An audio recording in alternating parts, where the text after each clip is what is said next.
Hello बेटा, कैसे हैं आप लोग? सब अच्छे होंगे, है ना? अच्छे से पढ़ भी रहे होंगे आप लोग। This is Abhilash Yadav in front of you, your social science teacher बेटा। ठीक है, हम लोगों ने चैप्टर नया स्टार्ट किया है बेटा, है ना? हमने क्या कौन सा चैप्टर स्टार्ट किया बेटा? वाटर रिसोर्स, ये स्टार्ट किया है हम लोगों ने। ठीक है, मैंने कल आपको थोड़ा सा बताया था कि वाटर की इंपॉर्टेंस क्यों है। देखो बेटा, वाटर है तो हम है ना? क्योंकि वाटर से ही तो सारी चीज चलती है। इंडस्ट्रीज के अंदर वाटर यूज हो रहा है, प्रोडक्शन में वाटर यूज हो रहा है, हम लोग पानी पीते हैं तभी हम लोग जिंदा हैं। तो पानी का महत्व बहुत ज्यादा है, ये हमने बात की थी कल। फिर हम लोगों ने वाटर स्कैरसिटी के बारे में देखा था, पानी की कमी कैसे हो रही है, रीजन क्या है। मैंने जल जीवन मिशन के बारे में बताया था कि जल जीवन मिशन 2019 में मिनिस्ट्री ऑफ जल शक्ति के द्वारा स्टार्ट किया गया है, जिसके अंदर पर मेंबर 55 लीटर वाटर डेली के डेली, जो पोर्टेबल वाटर है, पोर्टेबल मतलब बेटा ड्रिंकिंग वाटर है, ठीक है, उसको क्या किया जाता है बेटा? दिया जाता है। किसके थ्रू? नलके के थ्रू। किसके द्वारा? गवर्नमेंट के द्वारा। किन लोगों को? जो रूरल एरिया है उनके लोगों को, जो अर्बन एरिया के अंदर है उन लोगों को। ये क्या किया गया है बेटा? कंपलसरी किया गया है। ठीक है, और वाटर स्कैरसिटी के भी कारण हम लोगों ने बहुत सारे देखे थे कि भाई डिस्ट्रीब्यूशन ऑफ रेनफॉल, कि भाई रेनफॉल कहीं पे ज्यादा है, कहीं पे बहुत ज्यादा कम है, जैसे राजस्थान जैसे एरिया के अंदर, है ना? किसी जगह के ऊपर सिर्फ इरिगेशन इतना ज्यादा होता है, मतलब ओवर इरिगेशन इतना हो जाता है बेटा कि भाई वहां पे पानी की कमी हो जाती है ना? मतलब क्या हो गया, लोग पहले क्या करते थे? पहले सिर्फ अपने जीवन यापन के लिए एग्रीकल्चर करते थे कि भाई मेरे घर का क्या हो जाए, खर्चा चल जाए इससे, है ना? लेकिन आजकल क्या है? आजकल तो कॉमर्शियल फार्मिंग हो गई है ना? कॉमर्शियल फार्मिंग का मतलब क्या कि बेचने के पर्पज से हम लोग क्या करते हैं? फार्मिंग करते हैं। ओके, तो उसकी वजह से क्या होता है? फार्मर्स दुनिया भर का पानी यूज करते हैं उसके अंदर, जिसकी वजह से क्या हो जाती है बेटा कि एक एरिया के अंदर वाटर स्कैरसिटी की प्रॉब्लम स्टार्ट हो जाती है ना? फिर हम लोगों ने देखा था कि भाई पॉपुलेशन तो बहुत ज्यादा बढ़ रही है, ठीक है, लोगों की डिमांड भी बढ़ रही है बेटा। डिमांड के साथ साथ इधर इंडस्ट्रियलाइजेशन भी बढ़ रहा है बेटा, दूसरी तरफ अर्बनाइजेशन भी बढ़ रहा है बेटा। इंडस्ट्रियलाइजेशन बढ़ रहा है तो इंडस्ट्रीज के अंदर भी क्या चाहिए बेटा? फ्रेश वाटर चाहिए। और फिर उसके बाद में जो इंडस्ट्रीज होती है वो क्या काम करती है? खराब पानी को नदी नालों में छोड़ देती है। जो पहले से साफ पानी होता है वो पानी वो भी क्या हो जाता है बेटा? खराब हो जाता है ना? तो हम लोगों ने किस चीज के बारे में बात की थी? वाटर स्कैरसिटी के बारे में बात की थी। आज हम लोग बात करेंगे किस चीज के बारे में बेटा? हम लोग बात करेंगे हाइड्रोलिक स्ट्रक्चर्स, जिसको हम लोग बोलते हैं बेटा डैम्स। और जो टॉपिक है वो क्या है अपना? Multipurpose river valley projects. कल वीडियो थोड़ी छोटी थी बेटा, क्यों? थोड़ी सी तबीयत खराब हो गई थी। मल्टीपर्पज रिवर वैली प्रोजेक्ट, ठीक है, इस चीज के बारे में बात करेंगे बेटा। ठीक है बेटा, मेरा टॉपिक जो है वो ज्यादा बड़ा नहीं है। ओके, क्या नहीं है? जो टॉपिक है वो ज्यादा बड़ा नहीं है। ओके, चलो अब देखो बेटा, इस चीज के अंदर हम लोग बात करेंगे किस चीज के बारे में? देखो, एक तो है हाइड्रोलिक स्ट्रक्चर,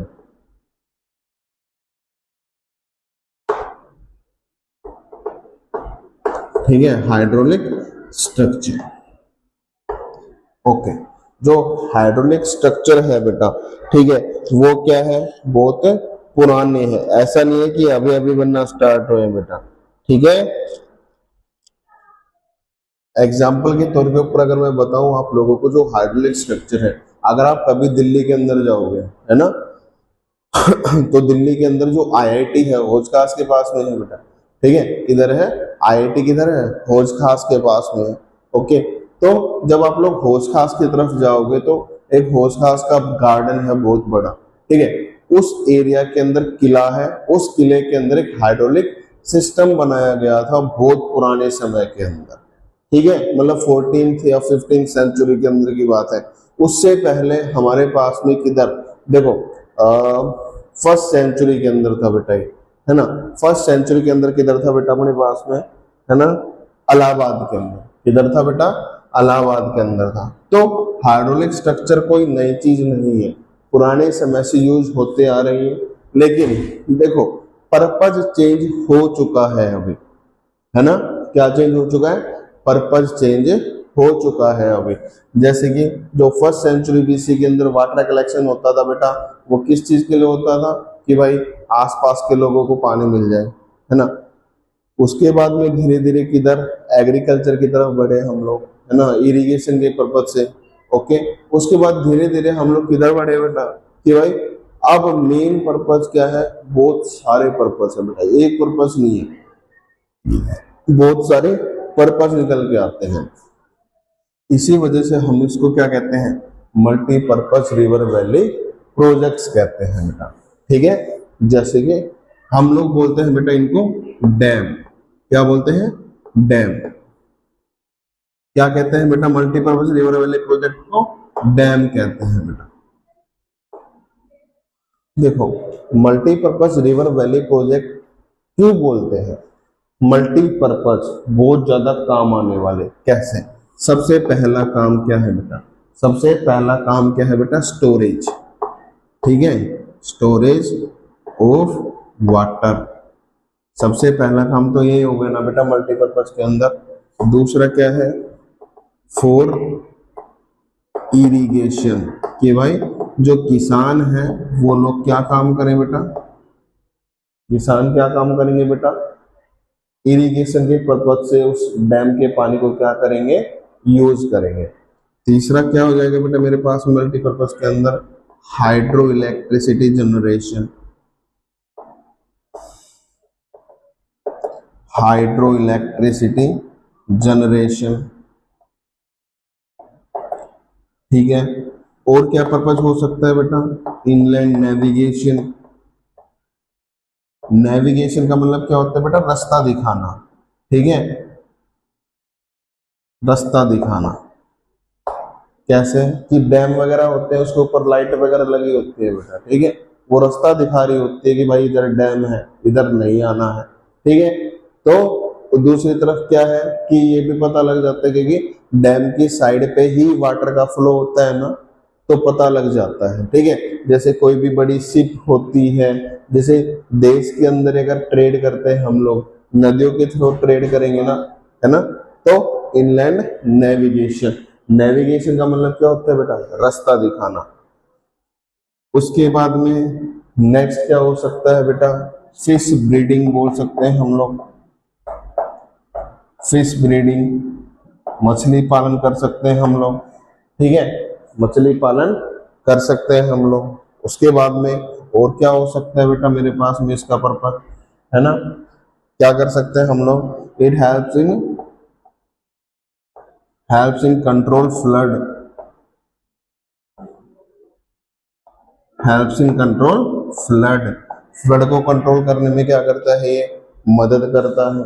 ओके, तो बहुत सारे क्या है पर्पज हैं किसके, रिवर वैली प्रोजेक्ट्स के, है ना। तो इसीलिए इसको बोला multipurpose river valley project. Okay, तो और भी बहुत सारे फंक्शंस हो सकते हैं बेटा, है ना। तो जब चैप्टर पढ़ोगे आप लोगों को और भी चीजें समझ में आएंगी इसके बारे में। ओके, जब तक तुम खुद नहीं पढ़ोगे तो नहीं समझ में आने वाली है बातें। ओके, यहां से क्वेश्चन उठता है लगभग, मतलब हर 2-3 साल के अंदर 2 क्वेश्चन पूछ ही लेता है बेटा इस जगह से। ठीक है, कि भाई why dams are called multipurpose river valley projects, है ना। चलो ठीक है, अब देखो बेटा आगे क्या है इसके अंदर। ये तो था बेटा क्या, मल्टीपर्पज क्यों कहते हैं, या फिर हम लोग बोल सकते हैं बेनिफिट्स। क्या बोल सकते हैं इनको, benefits of multipurpose river valley projects. ठीक है, हाइड्रोलिक स्ट्रक्चर भी बोलते हैं इनको, इनको डैम भी बोलते हैं, इनको मल्टीपर्पज रिवर वैली प्रोजेक्ट भी बोलते हैं बेटा। सारी चीजें एक ही है ना। चलो अब देखो, सबसे पहले ये तक काम तो हो गया बेटा अपने पास में, बेनिफिट है ना। तो जब बेनिफिट होता है बेटा कुछ ना कुछ नुकसान जरूर होता है। एग्जाम्पल के तौर के ऊपर देखो बेटा, अगर आपको अपने शरीर के अंदर बेनिफिट लेके आना है तो आपको क्या करना पड़ेगा, सुबह जल्दी उठना पड़ेगा, एक्सरसाइज करनी पड़ेगी, है ना। तो आपको नुकसान क्या हुआ, नुकसान ये हुआ कि भाई जब पहले आप आराम से नींद ले रहे थे उस समय के ऊपर क्या हुआ, वो नुकसान हो गया आपका कि भाई ज्यादा टाइम नहीं मिल रहा अब नींद लेने का। लेकिन बेनिफिट क्या हुआ, एक्सरसाइज से आपकी हेल्थ के अंदर क्या हो रहा है, वो ज्यादा अच्छा काम हो रहा है। उसी प्रकार से हर चीज का नुकसान भी है, हर चीज का फायदा भी है ना। हर चीज के कारण नुकसान भी है, हर चीज के कारण फायदा भी है। उसी प्रकार से तो मल्टीपर्पज रिवर वैली प्रोजेक्ट से भाई बहुत सारे काम हुए, है ना।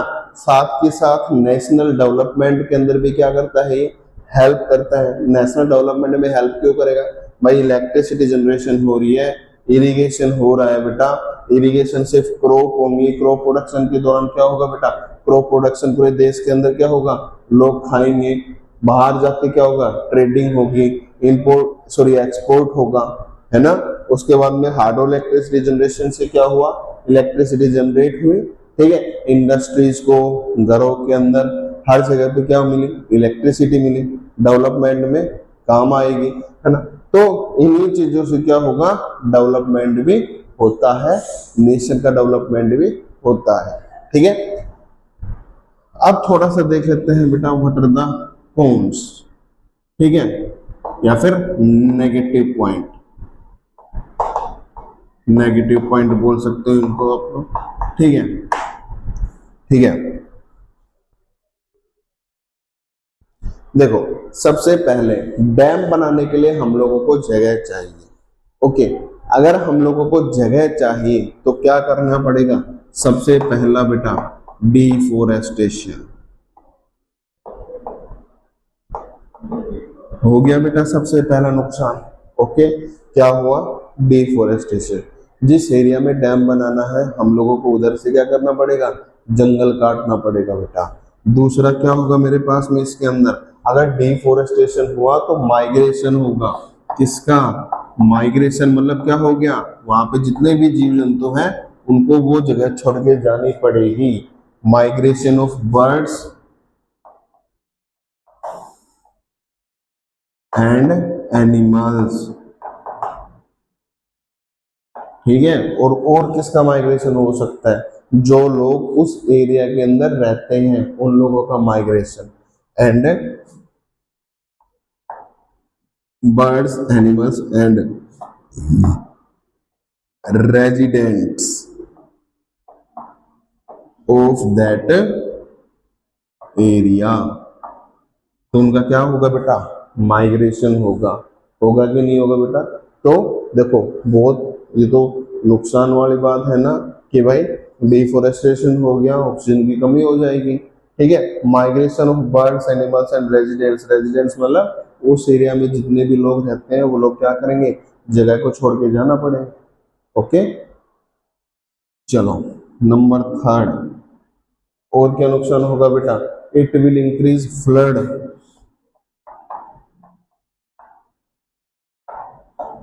Increase the chances of flood. कैसे सर, एक साइड पे आप बोल रहे हो कि भी help in control the flood, दूसरी तरफ आप ये बोल रहे हो sir increase the chances of flood, कैसे। देखो बेटा क्या होता है कि जैसे कि सपोज करो मेरे पास में ये डैम है, ठीक है, सपोज करो ये डैम है, ओके, ये ऐसे गेट है, ठीक है। तो क्या होता है, धीरे धीरे जब ये डैम बनेंगे नदियों पे ही बनेंगे, नदियां ऊपर से आती हैं अपने साथ कंकर पत्थर ये सारी चीजें लेके आते हैं, सेडिमेंटेशन बोलते हैं बेटा इसको। जैसे जैसे वो क्या पत्थर वगैरह वो लेके आएंगी, ठीक है, तो क्या हो गया धीरे धीरे यहाँ पे जमा होते रहेंगे ना, है ना, जमा होते रहेंगे, ओके। तो क्या होगा, डैम के ऊपर प्रेशर बढ़ता रहेगा और कुछ समय के बाद ये प्रेशर इतना ज्यादा बढ़ जाएगा कि डैम के टूटने के चांसेस ज्यादा होंगे और आसपास के अंदर जितने भी गांव हैं, ठीक है, क्या होगा, जितने भी गांव हैं आसपास के अंदर उनके अंदर फ्लड आने के चांसेस बहुत ज्यादा हो जाते हैं। बात क्लियर होगी आप लोगों को। तो इसी प्रकार से फ्लड की चांसेस को भी क्या करता है बेटा, इंक्रीज करता है। ठीक है, चलो और क्या हो सकता है बेटा इसका नुकसान बेटा, है ना। चलो उसके बाद में फोर्थ और कोई नुकसान होता बताओ बेटा। Increase in the chances of flood, migration of birds and animals, resident migration of birds animals and residents of that area, deforestation. ठीक है, तो मतलब मेन चीजें यही हैं जो नुकसान है इनके। ओके, चलो अब देखो बेटा आगे एक और टॉपिक लेके आता हूं। बट हाँ, एक चीज और याद रखना, यहां से एक क्वेश्चन आता है मैप के अंदर बेटा। ठीक है, कहां पे आता है, मैप में आता है बेटा। क्या होता है बेटा उसके अंदर, बहुत सारे डैम है हमारे पास में। ठीक है, फॉर एग्जाम्पल सबसे पहला है टिहरी डैम। टिहरी डैम कौन सी नदी पे है बेटा, भागीरथी। भागीरथी है बेटा। क्या है ये, क्या है ये, हेड वाटर ऑफ गंगा। क्या है, 9th क्लास के अंदर पढ़ा होगा बेटा, हेड वाटर ऑफ गंगा। मतलब अगर कभी ऑप्शन के अंदर ये आ जाएगा ना कि गंगा ब्रह्मपुत्र इंडस, तो गंगा टिक करना है। अगर ये आ जाए भागीरथी गंगा यमुना, तो भागीरथी टिक करना है। ठीक है, और कहाँ पे है बेटा ये, उत्तराखंड के अंदर है। ठीक है, कहाँ पे है बेटा ये, उत्तराखंड के अंदर है, highest dam of India. Okay, चलो दूसरा क्या है बेटा, हमारे पास में हीराकुंड है। यहाँ पे तो मैं कुछ मेन बता रहा हूँ बेटा, जब मैं नोट से शेयर करूंगा उसके अंदर और भी डैम्स हो सकते हैं। ठीक है, हीराकुंड डैम है बेटा, महानदी के ऊपर है। ठीक है, कहाँ है, महानदी के ऊपर है बेटा। ओके, और महानदी में किधर है बेटा, उड़ीसा के अंदर है। कहाँ है, उड़ीसा के अंदर है बेटा। ठीक है, उसके बाद में भाखड़ा नांगल डैम है।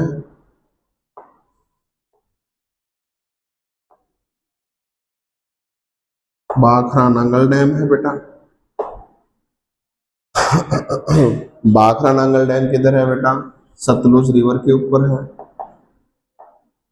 और सतलुज रिवर के ऊपर कहाँ पे है बेटा, हिमाचल पंजाब बॉर्डर पे, हिमाचल पंजाब। ठीक है, उसके बाद में मेरे पास में और कौन सा है बेटा, सरदार सरोवर डैम है।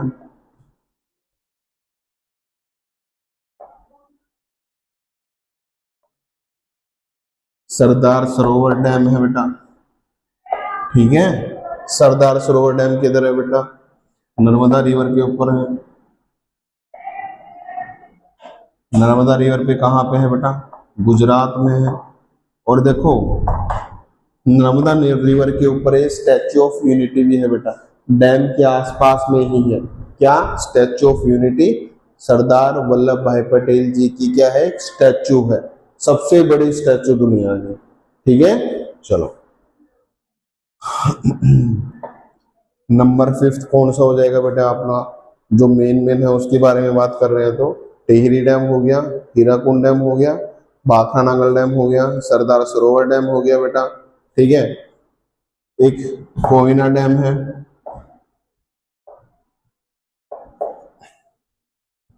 ठीक है, कहाँ पे है, कोयना रिवर पे है। कहाँ पे है, महाराष्ट्र में है बेटा। कहाँ है, महाराष्ट्र में है। ठीक है, उसके बाद में एक रिहांद डैम है, यूपी के अंदर है बेटा, रिहांद डैम। कहाँ पे है, रिहांद रिवर का नाम है, और किधर है बेटा, यूपी के अंदर है। ठीक है, चलो तो कुछ मेन डैम मैंने बताए हैं आप लोगों को। उसके बाद में मैं एक्स्ट्रा भी दूंगा, लगभग इन 4-5 में से ही क्या मेन ये 4 है ऊपर के, आपकी बुक के अंदर ये 4 को ही मेन माना गया है। ओके, तो लगभग इन चारों में से पूछ लेता है कि बताओ कौन सा डैम कहाँ पे है या फिर कौन सी नदी के ऊपर है। ठीक है, दूसरी तरफ अगर मैं बात करूं तो 22% जो है बिजली भारत की डैम से ही बनती है। किससे बनती है? हाइड्रोलिक प्रोजेक्ट से ही बनती है। Hydraulic structure, hydraulic projects, dams, ठीक है, मल्टीपर्पज रिवर वैली प्रोजेक्ट, सब कुछ सेम है बेटा, सारी चीजें सेम है। ठीक है, चलो ठीक है, इनको नोट कर लेना, मैं नोट्स भी शेयर करने वाला हूँ बेटा। अब देखो ये सारी चीजें तो क्या हो गई बेटा, ठीक है, नुकसान देख लिया, सारी चीजें देख ली हम लोगों ने। अब देखो बेटा, जब जब किसी भी डैम को बनने की बात हुई है तब तब आंदोलन हुए हैं। ठीक है, जैसे कि एक आंदोलन कौन सा बेटा? नर्मदा बचाओ आंदोलन, नर्मदा बचाओ आंदोलन। ठीक है, दूसरा कौन सा था बेटा? टिहरी डैम आंदोलन।